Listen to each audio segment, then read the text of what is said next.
नमस्कार मित्रांनो, मी बापू बिडगर आणि मराठी दरबार या आपल्या यूट्यूब चॅनलमध्ये आपले मनापासून स्वागत आहे.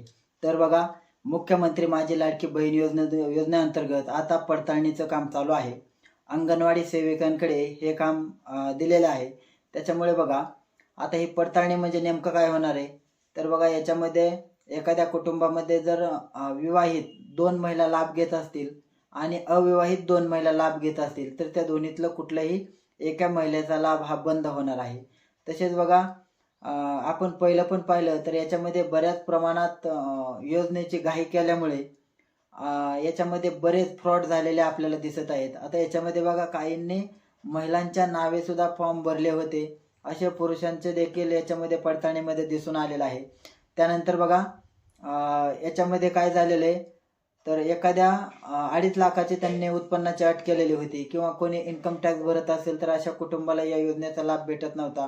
किंवा जर कोण शासकीय सेवेत असेल तर अशा सुद्धा महिला असतील, यांना याचा लाभ भेटत नव्हता. परंतु आपण पाहिलं तर पडताळणीमध्ये असं दिसून आले की बऱ्याच शासकीय लाभ घेणाऱ्या, पहिलं शासकीय योजनेचा लाभ घेणाऱ्या महिलांनी सुद्धा यासाठी अर्ज भरले होते आणि त्यांनी जवळजवळ 10व्या हप्त्यापर्यंत म्हणजे 10 हप्त्याचे पैसे सुद्धा यांनी घेतलेले आहेत. त्याच्यामुळे अशा महिलांचे लाभ बंद करण्यात आलेले आहे.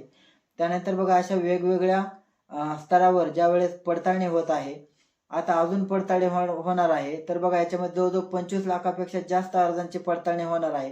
कारण 25 लाखापेक्षा जास्त अर्ज थोडे संशयास्पद शासनाला वाटत आहेत आणि त्याच्यामुळे त्याची लवकरच पडताळणी चालू होणार आहे किंवा चालू झाली आहे.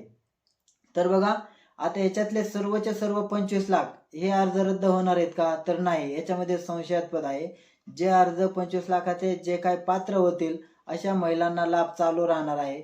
समजा आता पडताळणीच्या वेळेस जर तुम्हाला मागला एखादा हप्ता जर बंद करण्यात आला की संशयास्पद वाटते म्हणून, परंतु ज्यावेळेस तुम्ही पडताळणी करताना ज्यावेळेस पात्र झाला तर तुम्हाला त्या योजनेचा मागील हप्ते सुद्धा तुम्हाला भेटणार आहेत.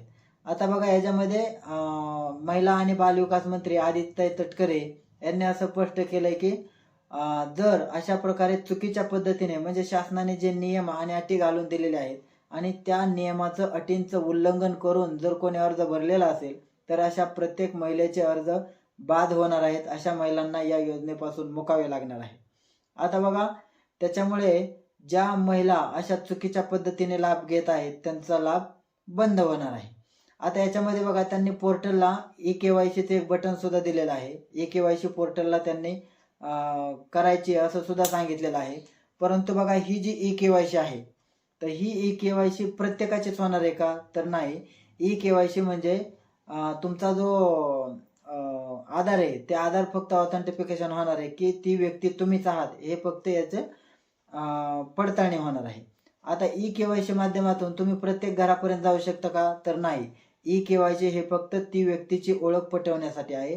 परंतु जे तुमची सूक्ष्म पडताळणी करायची असते ती अंगणवाडी सेविका घरोघरी जाऊन करणार आहेत. आता याच्यामध्ये बघा, बऱ्याच महिला, आता शासनाने जी अट घालून दिलेली होती ती अट काय होती की एका कुटुंबामध्ये 2 महिलांना लाभ भेटणार आहे.